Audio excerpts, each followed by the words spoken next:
All right, we are back with the second part of Chapter 6 of Harry Potter and the Sorcerer's Stone, The Journey from Platform 9 3/4. If you will remember the first part, he saw this wonderful family, very wonderful in comparison to the family he knows on the platform when he was very confused, and now he's on the train kind of eavesdropping and really excited about where he's going. So, the door of the compartment slid open and the youngest red-headed boy came in. "Anyone sitting there?" he asked, pointing at the seat opposite Harry. "Everywhere else is full." Harry shook his head and the boy sat down.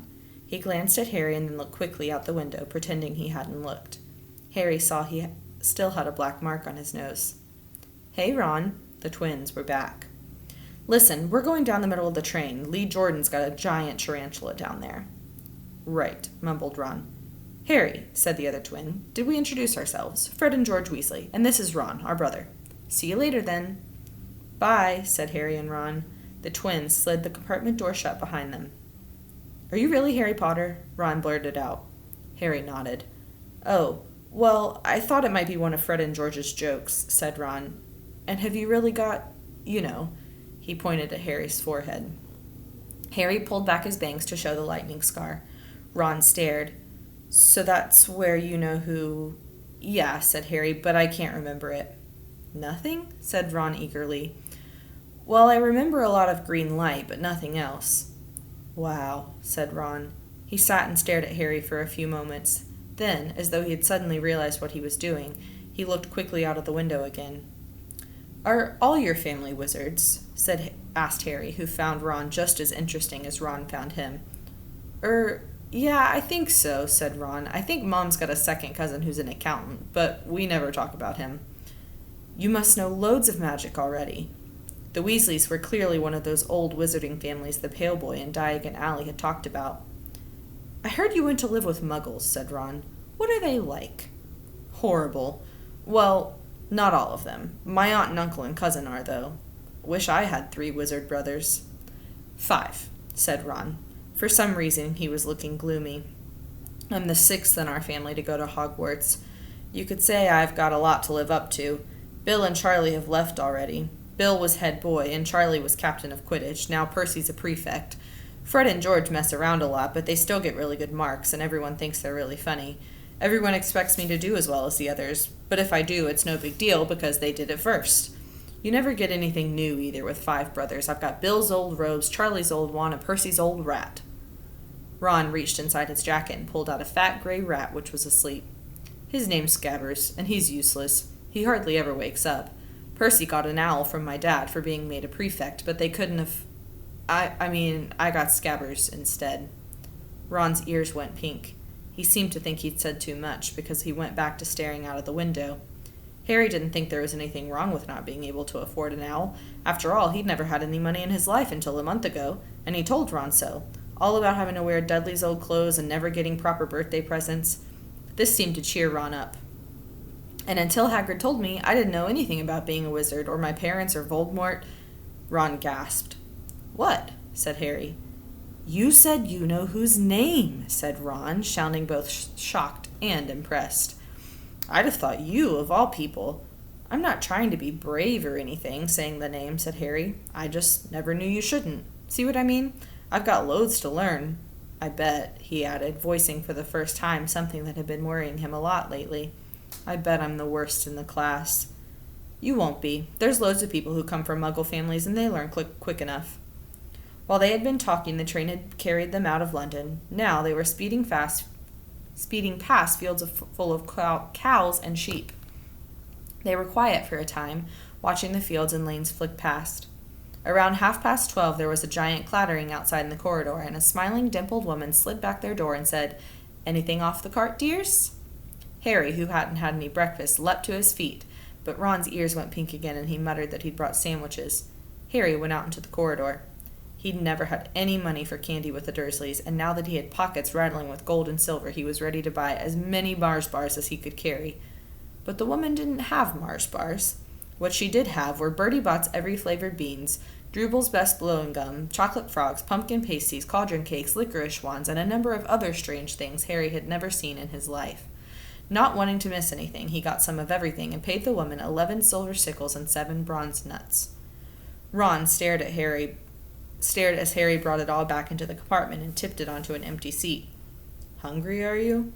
"Starving," said Harry, taking a large bite out of a pumpkin pasty. Ron had taken out a lumpy package and unwrapped it. There were 4 sandwiches inside. He pulled one of them apart and said, "She always forgets I don't like corned beef." "Swap you for one of these," said Harry, holding up a pasty. "Go on." "You don't want this. It's all dry," said Ron. "She hasn't got much time," he added quickly, with 5 of us. "Go on, have a pasty," said Harry, who had never had anything to share before, or indeed anyone to share it with. It was a nice feeling sitting there with Ron, eating their way through all of Harry's pasties, cakes, and candies. The sandwiches lay forgotten. "What are these?" Harry asked Ron, holding up a pack of chocolate frogs. "They're not really frogs, are they?" He was starting to feel that nothing would surprise him. "No, but see what the card is. I'm missing Agrippa." "What?" "Oh, of course you wouldn't know. Chocolate frogs have cards inside them, to collect. Famous witches and wizards. I've got about 500, but I haven't got Agrippa or Ptolemy." Think of chocolate frog cards as like trading cards, like baseball cards of famous witches and wizards. Harry unwrapped his chocolate frog and picked up the card. It showed a man's face. He wore half-moon glasses, had a long crooked nose, and flowing silver hair, beard, and mustache. Underneath the picture was the name Albus Dumbledore. "So this is Dumbledore," said Harry. "Don't tell me you've never heard of Dumbledore," said Ron. "Can I have a frog? I might get Agrippa. Thanks."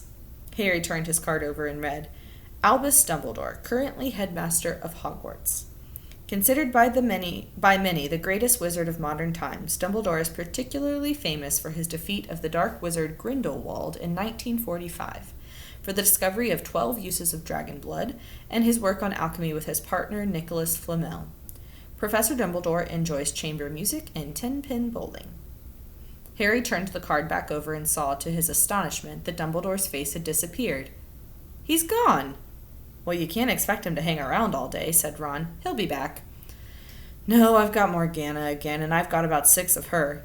Do you want it? You can start collecting." Ron's eyes strayed to the pile of chocolate frogs waiting to be unwrapped. "Help yourself," said Harry. "But in, the Muggle world, people just stay put in photos." "Do they? What? They don't move at all?" Ron sounded amazed. "Weird." Harry stared as Dumbledore sidled back into his picture on his card and gave him a small smile. Ron was more interested in eating the frogs than looking at the famous witches and wizards cards, but Harry couldn't keep his eyes off of them. Soon he had not only Dumbledore and Morgana, but Hengist of Woodcroft, Alberic Grunion, Circe, Paracelsus, and Merlin. He finally tore his eyes away from the Druidess Cleodona, who was scratching her nose, to open a bag of Bertie Bott's every flavored beans. "You want to be careful with those," Ron warned Harry. "When they say every flavor, they mean every flavor. You get all the ordinary ones, like chocolate and peppermint and marmalade, but then you can get spinach and liver and tripe. George reckons he had a booger-flavored one once." Ron picked up a green bean, looked at it carefully, and bit into a corner. "Ugh, see? Sprouts." They had a good time eating the every flavor beans. Harry got toast, coconut, baked beans, strawberry, curry, grass, coffee, sardine, and was even brave enough to nibble the end off a funny gray one Ron wouldn't touch, which turned out to be pepper. The countryside, now flying past the window, was becoming wilder. The neat fields had gone. Now there were woods, twisting rivers, and dark green hills. There was a knock on the door of their compartment, and the round-faced boy Harry had passed on platform 9 3/4 came in. He looked tearful. "Sorry, but have you seen a toad at all?" When they shook their heads, he wailed, "I've lost him! He keeps getting away from me." "He'll turn up," said Harry. "Yes," said the boy miserably. "Well, if you see him." He left. "Don't know why he's so bothered," said Ron. "If I'd brought a toad, I'd lose it as quick as I could. Mind you, I brought Scabbers, so I can't talk." The rat was still snoozing on Ron's lap. "He might have died, and you wouldn't know the difference," said Ron in disgust. "I tried to turn him yellow yesterday to make him more interesting, but the spell didn't work. I'll show you, look." He rummaged around in his trunk and pulled out a very battered-looking wand. It was chipped in places, and something white was glinting at the end. Unicorn hairs nearly poking out. "Anyway, He had just raised his wand when the compartment door slid open again. The toadless boy was back, but this time he had a girl with him. She was already wearing her new Hogwarts robes. "Has anyone seen a toad? Neville's lost one," she said. She had a bossy sort of voice, lots of bushy brown hair, and rather large front teeth. "We've already told him we haven't seen it," said Ron, but the girl wasn't listening. She was looking at the wand in his hand. "Oh, are you doing magic? Let's see it, then." She sat down. Ron looked taken aback. All right." He cleared his throat. "Sunshine daisies, butter mellow, turn this stupid fat rat yellow." He waved his wand, but nothing happened. Scabbers stayed gray and fast asleep. "Are you sure that's a real spell?" said the girl. "Well, it's not very good, is it?" "I've tried a few simple spells just for practice, and it's all worked for me. Nobody in my family's magic at all. It was ever such a surprise when I got my letter, but I was ever so pleased, of course. I mean, it's the very best school of witchcraft there is. I've learned all of our course books by heart, of course. I just hope it will be enough. I'm Hermione Granger, by the way. Who are you?" She said all of this very fast. Harry looked at Ron and was relieved to see by his stunned face that he hadn't learned all the course books by heart either. "I'm Ron Weasley," Ron muttered. "Harry Potter," said Harry. "Are you really?" said Hermione. "I know all about you, of course. I got a few extra books for background reading, and you're in modern magical history, the rise and fall of the dark arts, and great wizarding events of the 20th century. "Am I?" said Harry, feeling dazed. "Goodness, didn't you know? I'd have found out everything I could if it was me," said Hermione. "Do either of you know what house you'll be in? I've been asking around, and I hope I'm in Gryffindor. It sounds by far the best. I hear Dumbledore himself was in it, but I suppose Ravenclaw wouldn't be too bad. Anyway, we'd better go look for Neville's toad. You two had better change, you know. I expect we'll be there soon." And she left, taking the toadless boy with her. "Whatever house I'm in, I hope she's not in it," said Ron. He threw his wand back into the trunk. "Stupid spell. George gave it to me. Bet he knew it was a dud." "What house are your brothers in?" asked Harry. "Gryffindor," said Ron. Gloom seemed to be settling in on him again. "Mum and Dad were in it too. I don't know what they'll say if I'm not. I don't suppose Ravenclaw would be too bad, but imagine if they put me in Slytherin." "That's the house you-know-who was in."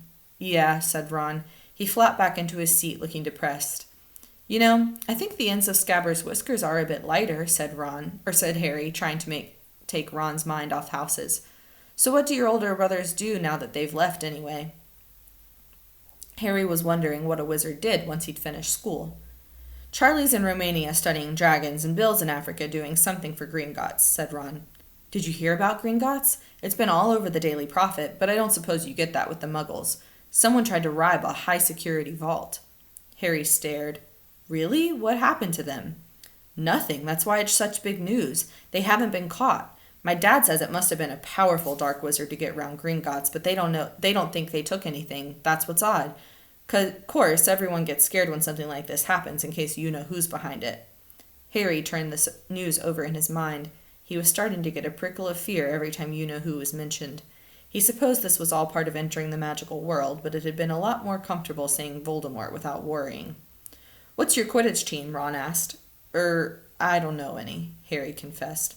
"What?" Ron looked dumbfounded. "Oh, you wait. It's the best game in the world."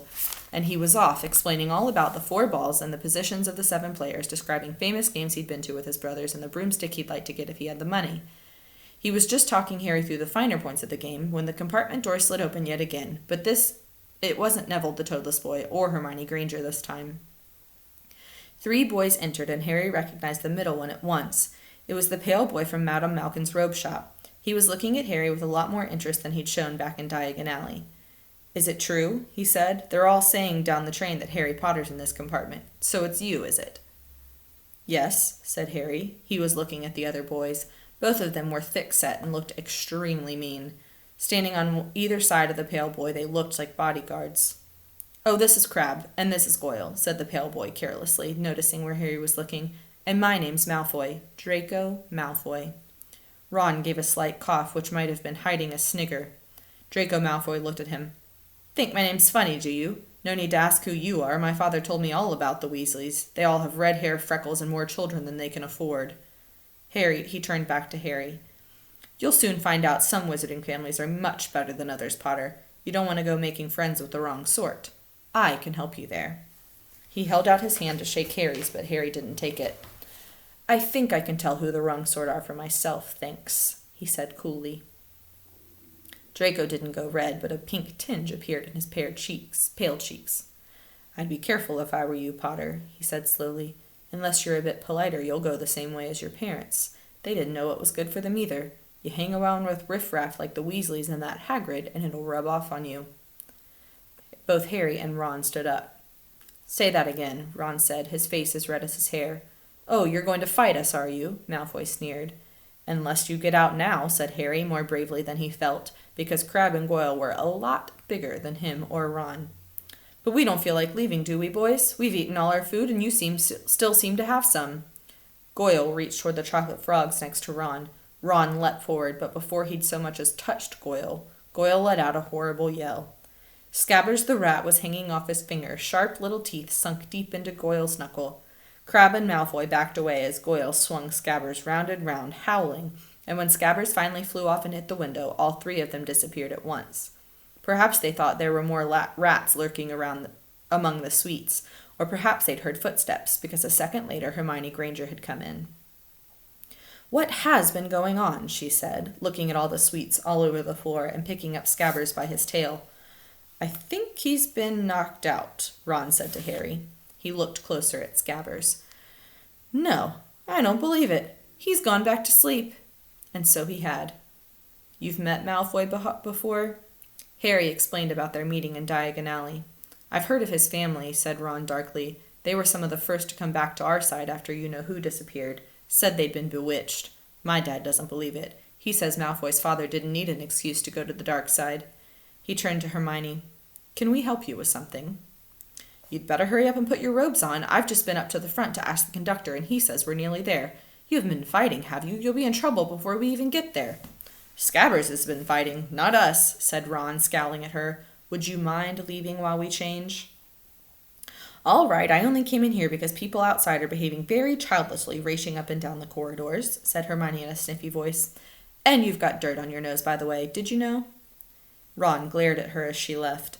Harry peered out of the window. It was getting dark. He could see mountains and forest under a deep purple sky. The train did seem to be slowing down. He and Ron took off their jackets and pulled on their long black robes. Ron's were a bit short for him. You could see his sneakers underneath. A voice echoed through the train. "We'll be reaching Hogwarts in 5 minutes' time. Please leave your luggage on the train. It will be taken to the school separately." Harry's stomach lurched with nerves, and Ron, he saw, looked pale under his freckles. They crammed their pockets with the last of the sweets and joined the crowd thronging the corridor. The train slowed right down and finally stopped. People pushed their way toward the door and out onto a tiny dark platform. Harry shivered in the cold night air. Then a lamp came bobbing over the heads of the students, and Harry heard a familiar voice. First years over here. All right there, Harry?" Hagrid's big hairy face beamed over the sea of heads. "Come on, follow me. Any more first years? Mind your step now. First years, follow me." Slipping and stumbling, they followed Hagrid down what seemed to be a narrow, steep path. It was so dark on either side of them that Harry thought there must be thick trees there. Nobody spoke much. Neville, the boy who kept losing his toad, sniffed once or twice. "You'll get your first sight of Hogwarts in a sec," Hagrid called over his shoulder. "Just round this bend here." There was a loud ooh. The narrow path had opened suddenly onto the edge of a great black lake. Perched atop a high mountain on the other side, its windows sparkling in the starry sky, was a vast castle with many turrets and towers. "No more'n 4 to a boat," Hagrid called, pointing to a fleet of little boats sitting in the water by the shore. Harry and Ron were followed into their boat by Neville and Hermione. "Everyone in!" shouted Hagrid, who had a boat to himself. "Right then, forward!" And the fleet of little boats moved all at once, gliding across the lake, which was as smooth as glass. Everyone was silent, staring up at the great castle overhead. It towered over them as they sailed nearer and nearer to the cliff on which it stood. "Heads down!" yelled Hagrid as the first boats reached the cliff. They all bent their heads, and the little boats carried them through a curtain of ivy that hid a wide opening in the cliff face. They were carried along a dark tunnel which seemed to be taking them right underneath the castle, until they reached a kind of underground harbor where they clambered onto the rocks and pebbles. "Oi, you there! Is this your toad?" said Hagrid, who was checking the boats as people climbed out of them. "Trevor!" cried Neville blissfully, holding out his hands. Then they clambered up a passageway in the rock after Hagrid's lamp, coming out at last onto a smooth, damp grass right in the shadow of the castle. They walked up a flight of stone steps and crowded around the huge oak front door. "Everyone here? You still there, got your toad?" Hagrid raised a gigantic fist and knocked 3 times on the castle door. Next time we will see the inside of Hogwarts, and our special guest from last week will be back.